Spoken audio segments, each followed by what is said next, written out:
Hello, everybody. Sorry, I got pretty warm here. So, Matt's a very active member in the community. He's very gun ho about all things paranormal. I've talked to him off and on Facebook Messenger, Facebook Live, and we've always had great conversations with each other about what we could do for our clients and kind of just overall camaraderie for people in this field. It's a unique experience when you get with a group of paranormal investigators because we kind of have a certain vibe.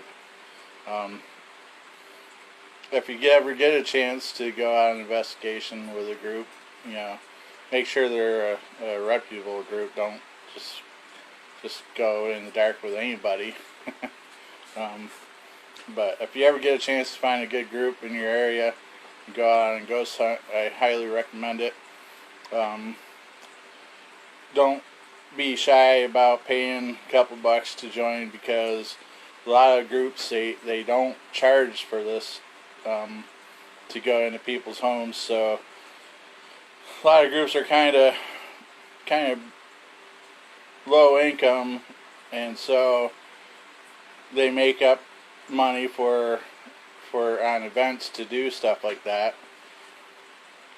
And so if you're able to join them on investigation and pay a couple bucks,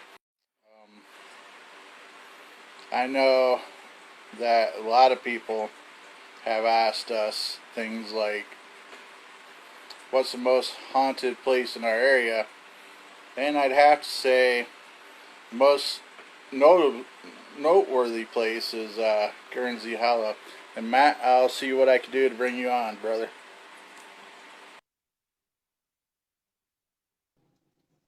Adding, adding. Matt, Hello. I can see you. Can you see me? Can you see me and hear me? Yes, sir. I can hear just fine. What about me? How do I sound? It's a little broken up, but I'm sure we can deal with it. I don't know if it's on my end or your end. So Um, how you doing tonight, bud? not bad. Busy as always. As you can probably tell, I'm at work. I heard you talking about wearing your work stuff. Yeah, I wanted to get out the W.A.S.P stuff and be all geared up, but my better half is actually wearing my shirt right now. Yeah, but so I decided, or I actually had to come in and close this evening, so I had to run a delivery. So I figured, you know what, might as well. well, cool. I appreciate you coming here. You're our first guest. Maybe the last, who knows? But really appreciate you coming on with us. And, Sorry I didn't get you a list of questions beforehand. I So well, I know you probably watch some of my videos. I never have anything scripted. well, I think in the future I'll send a list a week ahead of questions that I'm going to ask. Most of it's going to be basic stuff. Like I know that you don't really call yourself a paranormal investigator.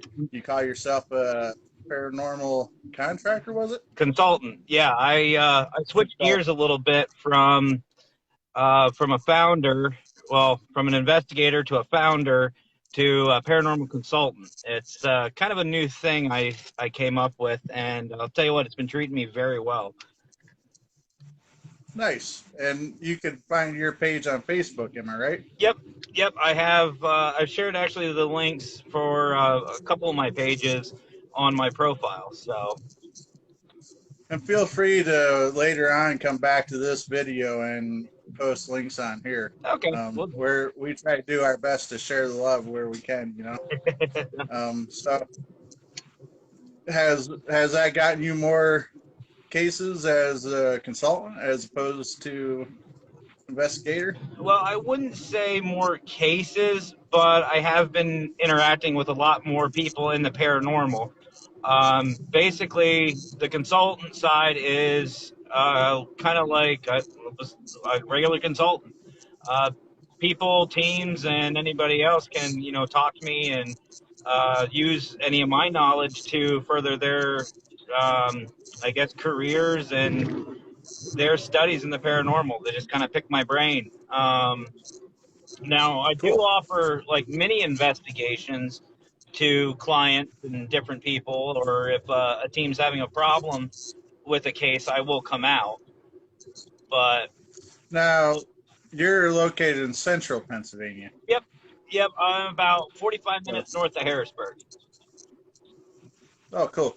But say somebody in Hawaii wants you to come and they're willing to pay for your plane fare and all that right away. I You want to wouldn't be meet. opposed to that? Oh, absolutely not. I want to meet You that wouldn't. person. I'll expense a paid trip to But Hawaii. Let's do it. No, I'm well, I actually don't think that'll happen anytime soon. But yeah. No, I'm not actually against one could going wish. out of state or any like I know you're about 3 hours from me. I'm not against going pretty much anywhere. Yeah, I'm closer to Erie, Pennsylvania, Yeah, it's about 3 hour, geographic. 3.5 hour. Yeah. But So, so you don't belong to a particular group like the average no, no, no. paranormal investigator. I mean, I did have my team CPPE Central Pennsylvania Paranormal Eye, but I think that's where we met. yep, but it just got too much being a founder. Like with this new jobs, new life, new everything going on with me, it just became too much. And actually, Mackenzie, my fiance, her and I were talking, and it just became too much of don't want to say a burden, but too much time consumed in the paranormal as far as the team is concerned. So I decided to switch gears and do this consultant, and it's not bad. I enjoy it. Cool. Now, are you into all things paranormal or just ghosts, No, spiritual? see, I'm into all things paranormal. I guess that would be the simplest because, as you know, the basic definition of paranormal is anything that's outside of normality. Um, One of Right. the examples I use when I'm training and teaching people is think of it this way. If ET walks across the street and asks you for directions, that's not normal. That's paranormal. Or if you're hiking and Bigfoot comes up to you and starts chatting with you, What wouldn't be normal about that is me jumping up and down all giddy about ET. pretty much. So no, it doesn't just include just spirits or ghosts. It's everything. Well, I know some people they call themselves paranormal investigators when in reality they're only into it for the ghost hunting and such. And so, and then you start getting into more broader details of, say, like, is your group nonprofit? Is your group for profit? A lot of terms get thrown out there for no real reason other than people don't know what to call themselves, I guess. Yeah, and I will say on a side note, I all of my teams that I've created, and including me being a consultant now, um, I'm definitely nonprofit. I don't charge anything for any of my services, and even my team out in San Diego, it's anybody wants to look them up. It's San Diego Paranormal Eye. You can kind of catch a theme in the names, but they're the same way. They do not charge for any of the services. And my thought So is, it's a lot of these people are dealing with things that, let's be honest, they don't understand. And it's already right. stressing them out. A lot of families are stressed because of the tension and, you know, everything else that's going on. So why would you want to stress them about, finances as well? Oh, I agree fully. But I think some people get confused because then they start asking, are you actually tax exempt and things like that, like a church would be? And most groups are not that way and they don't care to go that way. Yeah. I know a local group, Jamestown Paranormal, JPI, they're an actual nonprofit group and they believe that got them a little further along. Um, Well, so, to my understanding, you have to get to a certain bracket, in a sense, for donations to start getting into the more financial, tax exempt and everything like that. So, I mean, if you're a group that's we've getting a lot of donations that might raise some red flags, that would probably be something you want to look into. I know we mentioned this once before in one of our videos with each other. How do you feel about paranormal unity? Is that such thing, or What was the second half of that question? You kind of broke up. I'm sorry, paranormal unity? Do you believe that exists? I heard paranormal unity and you froze. Hold on, let me check here. All right, I heard paranormal uh, unity. maybe because I spoke up. I don't know, Mm-mm. but no, I was asking about paranormal unity. Do you believe in it?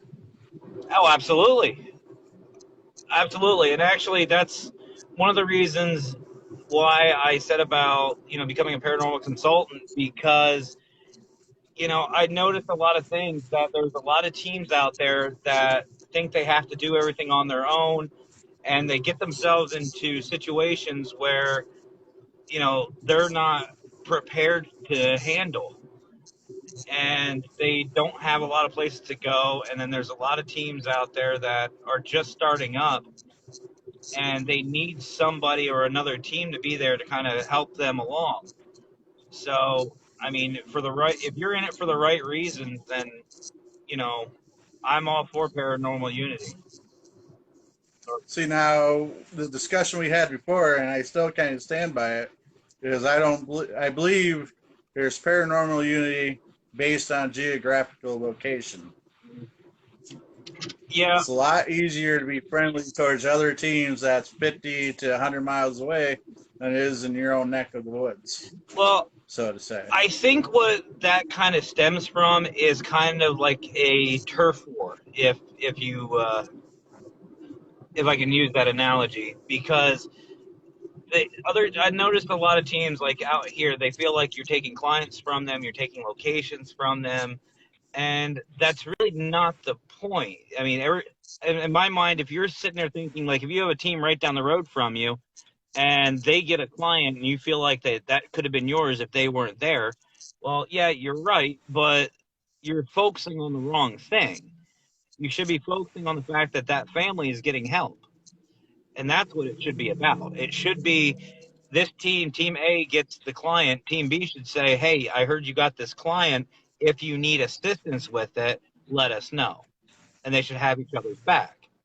They shouldn't be sitting there saying, oh, well, you got this client and, crying about it. It's not the point.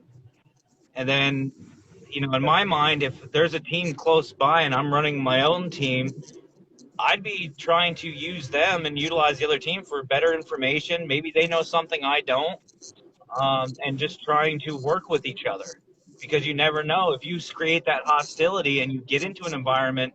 Let's say you go in thinking you have an intelligent style haunting and it's actually like poltergeist. You're not equipped to handle it. What are you going to do? You're just going to walk away? No. True, true. Maybe that other team, maybe they Now, have a demonologist, maybe they have experience with poltergeist activity. there's very rare true demonologists out there in the world today. Sadly. There's a lot of people call themselves that, but there's very rare. But let's not get too deep into that. You threw out a few terms: intelligent hauntings and poltergeist and such. Yeah. You care to elaborate a little bit? Well, for those of you playing the home game, we'll just put it that way. There's different types of hauntings. No Ouija boards.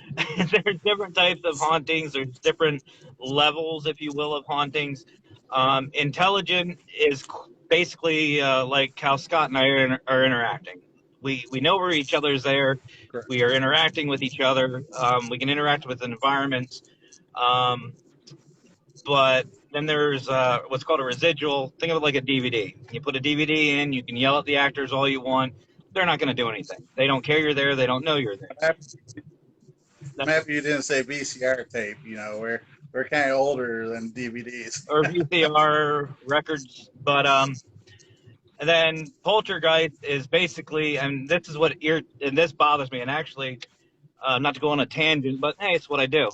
Um, there was actually a show that was talking about poltergeist activity, and they were saying that this identity, not entity, identity was messing with the family. Nice.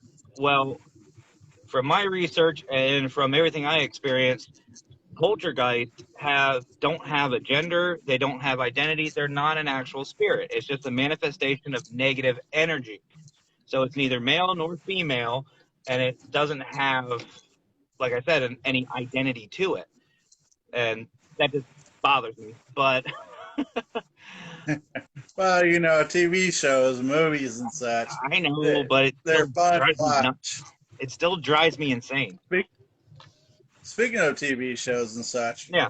what and driving you insane? What show drives you the most insane? Now you're putting me on the spot. Go on. Now you're gonna get me in trouble. Oh yes. No. Anybody who's investigated with me more than 5 minutes knows that answer. That would definitely have to be Ghost Adventures. Not. I'm gonna say this right now. I think you're doing that on purpose. You broke up again, Matt. We didn't catch that answer. What was that a conspiracy? It must be. But no, definitely Ghost Adventures. I cannot stand them. And let me be more specific. I'm not going to say the name of the individual because I don't like doing that, but their leader, so to speak, is not. I'm trying to keep this PG. So you don't believe that?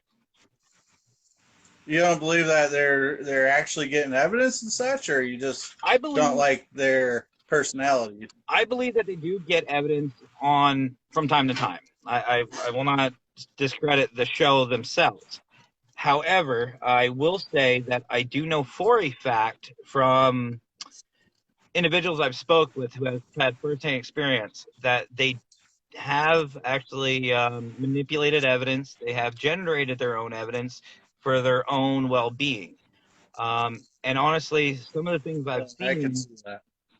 And some of the things I've seen, they more or less mock the spirit, and that upsets me.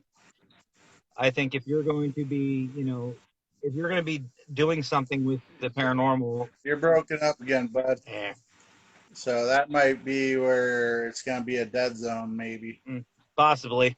And it's getting kind of broken up. Why don't we call it good? All right. Well, we can catch this up another time. We'll do a part 2. That sounds good. Maybe a little more planned. I know I kind of sprung this on you around 4 o'clock this afternoon, 3 or whatever it was.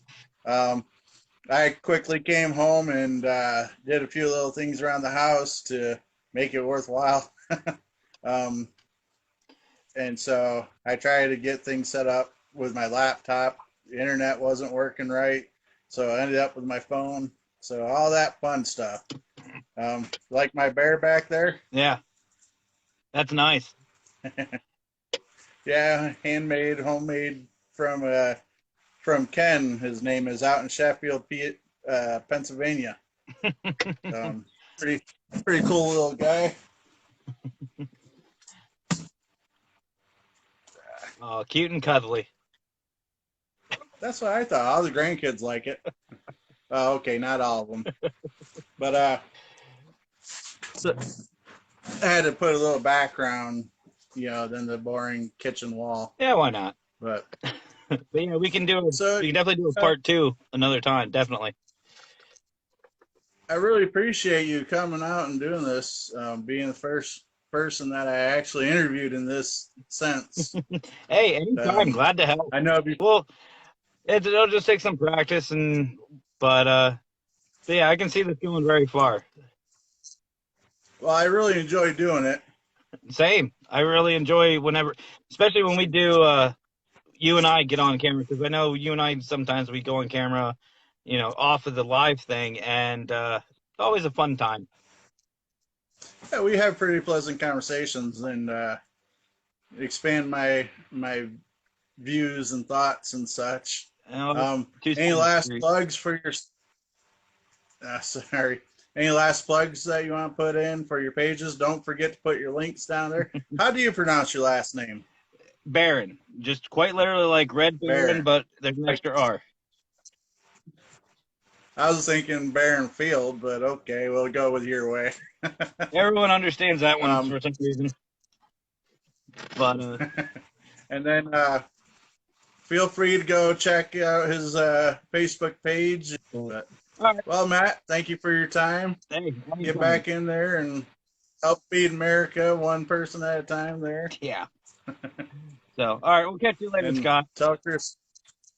All right, Matt. Thanks. Anytime, buddy. Bye. Bye.